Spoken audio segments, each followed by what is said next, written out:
Hello friends, બહુ બધાને છે ને આવી રીતે ઓમરે કરવામાં ઇશ્યુ થાય છે. મારે આ ઓમરે કઈ રીતે કરવું આટલું પરફેક્ટલી, તો એ કઈ રીતે થાય છે ને હું તમને અહીંયા લાઈવમાં કરીને બતાવવાની છું. તો સૌથી પહેલા તમે જો અહીંયા બીજા બી બહુ બધા કલર્સ કરીને રાખ્યા છે, એકદમ બ્યુટીફુલ કલર્સ દેખાય છે.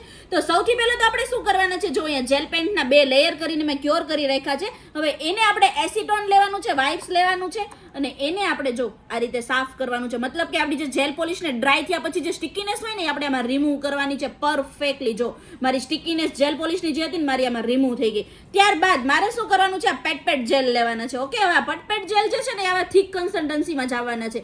હવે આ પેટ જેલને મારે ઓમ્બ્રેના સ્પંજ જોડે યુઝ કરવાના છે. બસ જો આ ઓમ્બ્રેના સ્પંજ છે, આ એનું ટૂલ છે પકડવાનું. આ વસ્તુ તમારે ખાસ જોશે.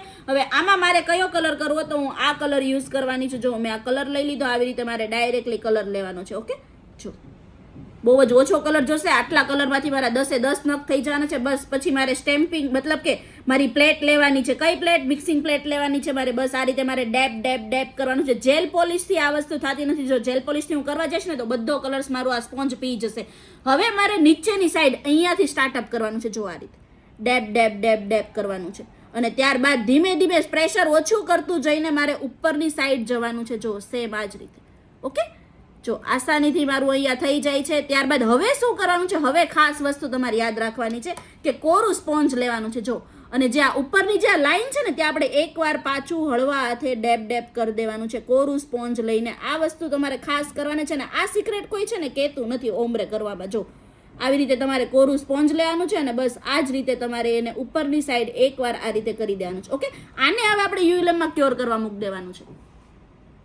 આને 60 સેકન્ડ ક્યોર કરી નાખ્યું છે. પાછી આની આ પ્રોસેસ આપણે રિપીટ કરવાની છે. જો આમાંથી આપણે આપણું પેટ જેલનો કલર લીધો, આ જ રીતે ડેપ કરીને લેવાનું છે. તમારે આ વસ્તુ યાદ રાખવાની છે અને અહીંયા નીચેની સાઈડથી પાછું આપણે એનું સ્ટાર્ટઅપ કરીશું. આ 2 વાર આપણે આ પ્રોસેસ આમાં રિપીટ કરીશું, જેનાથી આપણું ઓમ્બ્રે જે છે ને એ પરફેક્ટલી થઈ જવાનું છે. જો ઓકે, આને હવે આપણે યુએલએમમાં 60 સેકન્ડ ક્યોરિંગ માટે મૂકી દઈશું.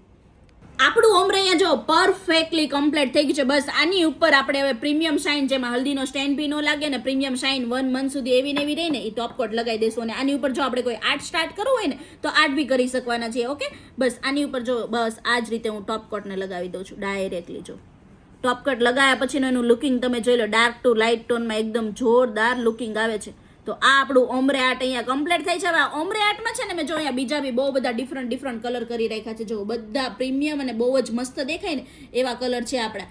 મતલબ કે ડાર્ક ટુ લાઇટ ટોનમાં વચ્ચે ક્યાંય ક્રીઝ લાઇન નથી પડતી, ડાર્ક ટુ લાઇટમાં મિક્સ થતું હોય ને એવું જ દેખાય છે. જો આની માટે એક તો આપણે જોશે ઓમ્બ્રેનું ટૂલ જોશે અને બીજા આપણા પેટ જેલ જોશે. પેટ જેલ બી આપણી સારી ક્વોલિટીના હોવા જરૂરી છે. મેં જેલિસ બ્રાન્ડના યુઝ કર્યા છે. અને સારો ટોપ કોટ બતાવો તો જો પ્રીમિયમ શાઇન બી છે, 1 મંથ સુધી શાઇન બી એવી રહી છે.